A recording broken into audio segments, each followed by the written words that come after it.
Crónicas del señorío de los Luna Cornago.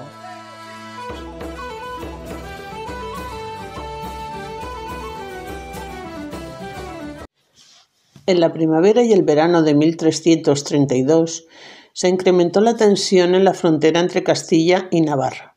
La actividad bélica afectó a la parte norte de la extensa frontera y se llegó a creer que era inminente la ruptura de la guerra cuando el propio rey Alfonso XI estuvo merodeando por los alrededores, pero finalmente no fue así.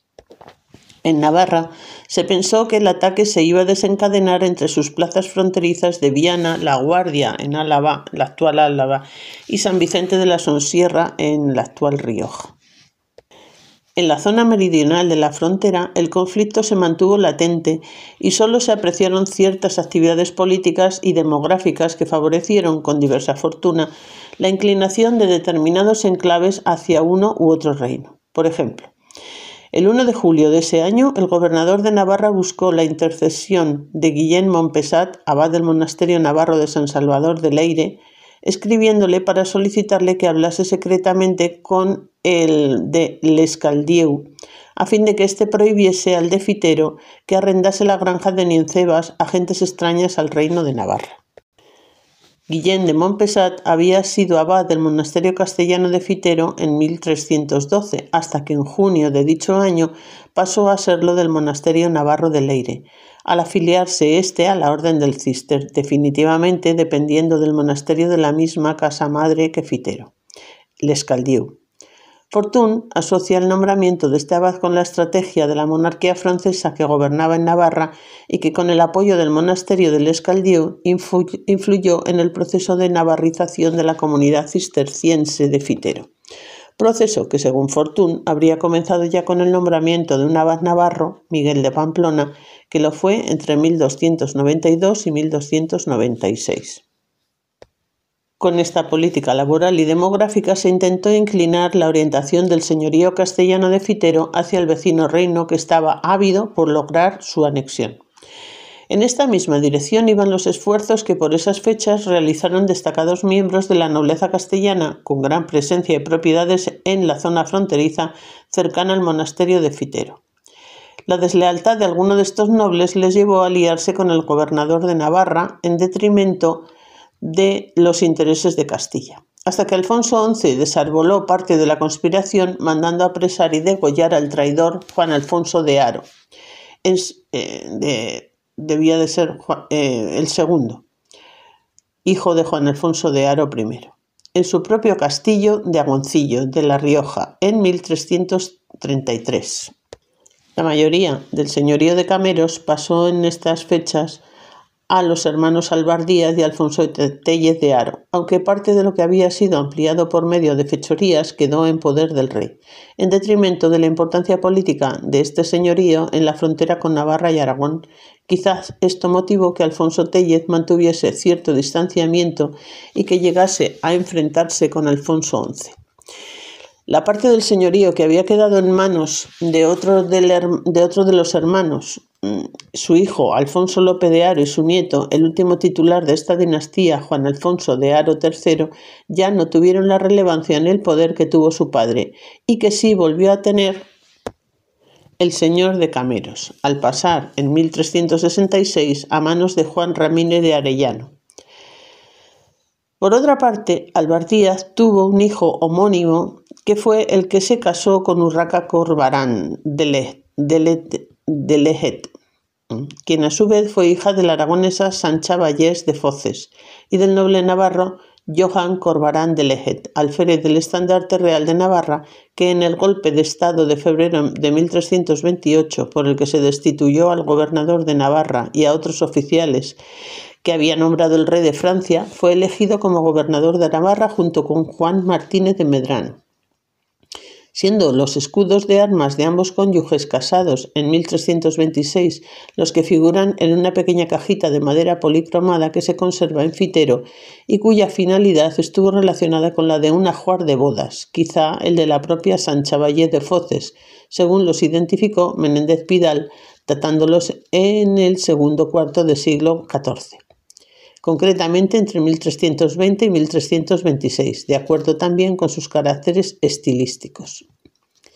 Evidentemente, la data de esta caja debe de ser coetánea o posterior a la del citado matrimonio, pero este no explica la relación de esta caja con el monasterio de Fitero, pudiéndose plantear que la caja perteneciese al ajuar de la citada hija del matrimonio, Urraca, con el señor de Cameros, Albardía de Haro, y que quizá dicho matrimonio tuvo lugar en Fitero. Pues bien, de no haber abortado esta conjura, es muy probable que el señor limítrofe del señorío de Cameros hubiese influido y favorecido el triunfo de una potencial revuelta de la facción pro-navarra que sin duda existía entre los miembros de la comunidad cisterciense del monasterio de Fitero.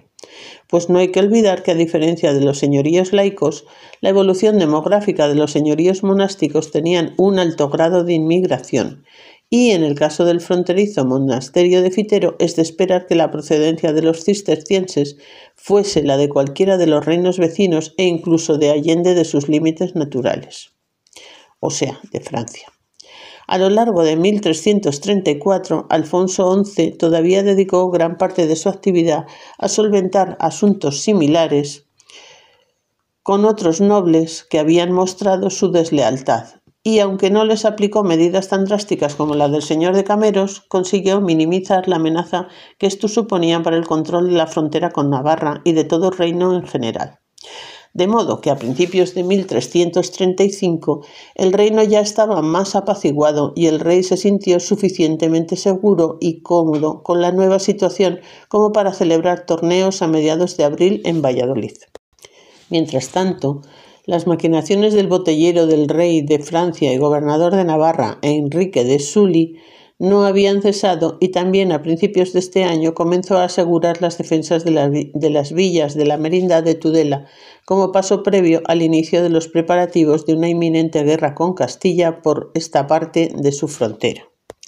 En la primera quincena de enero de 1335 comenzaron los preliminares para asegurar los lugares de la Merindad de Tudela, a pesar de cierta oposición que entonces encontró en Cintruénigo y Cascante.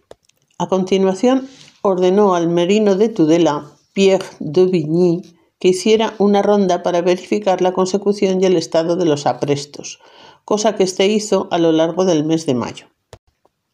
Entre el 2 y el 27 de mayo, el merino de Tudela realizó una ronda por todos los castillos y por todos los lugares y villas de la frontera de la dicha Merindad de Tudela, por ver si eran cerrados y si no, que los cerrasen en cuerpos y en algos, a cerrar en manera que a falta de ellos nos hubiese daño al reino de Navarra, regresando a continuación a Olite para informar de su situación. Es entonces cuando el rey de Navarra residía en Olite. Pues bien, se desconoce el negocio secreto del que trataron en esta discreta reunión, pero bien pudo ser el de ultimar los preparativos para hacerse con el control del castillo de Tudegén y del resto del señorío de Fitero, ya que poco después llegaron a oídos de Alfonso XI las noticias de que el botellero del rey de Francia envió gentes que entrasen y tomasen el monasterio de Fitero, que está en Castilla, diciendo que aquel monasterio era del reino de Navarra, y que además el citado gobernador contaba con el apoyo de algunos desleales nobles castellanos con intereses en esa frontera. Al parecer, el conde Juan Núñez de Lara seguía manteniendo cierta distancia con respecto a los intereses de Alfonso XI e incluso recelaba de correr la misma suerte que el correligionario y pariente señor de los Cameros,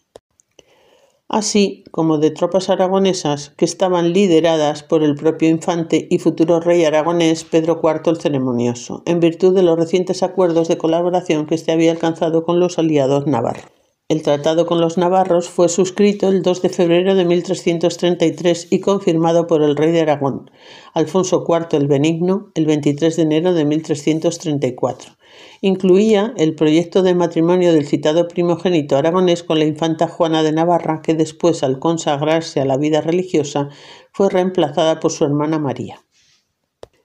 La primera reacción del rey de Castilla fue la de intentar neutralizar la ayuda aragonesa a tan injusta causa, y con tal fin envió una embajada a su cuñado, el rey de Aragón, Alfonso IV, notificándole los desaguisados que el gobernador de Navarra había hecho en los reinos de Castilla, así como entrar a la fuerza en el monasterio de Fitero, y por él no podía dejar de tomar por ese hecho, extrañándolo como él cumplía, extrañándolo, o sea, echándolo. Porque aunque sabido que los navarros hacen en esto esfuerzo y ayuda, y les habían prometido a los de Aragón que si no podían excusar hacer ayuda, les enviasen a decir que el gobernador y les dejasen y desamparasen el monasterio de Fitero, que había entrado por fuerza y era su señor de Castilla, y sobre los daños que habían recibido en una parte de la otra, que el Gelofaire enmendara en guisa que ellos fuesen sin querella, haciendo el gobernador eso mismo en las querellas que los de Castilla hacían de los navarros. A veces me es difícil traducir del castellano antiguo.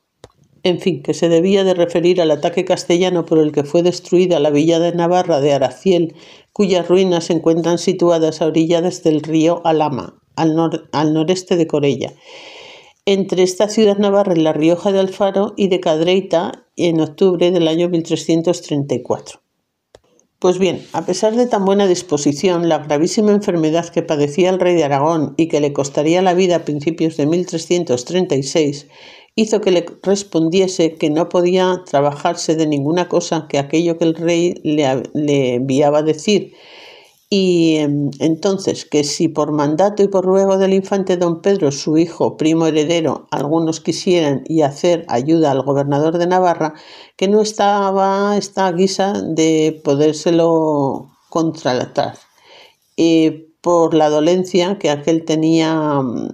afincada. Y de otra manera, si el sano fuese, gran voluntad tuviera de ayudar al rey Alfonso de Castilla y de guardar los pleitos y consumo que con él tuviera. De modo que Alfonso XI no tuvo otro remedio que declarar la guerra al reino de Navarra y comenzar los largos preparativos que debían de conducirle a la recuperación de su señorío de Fitero.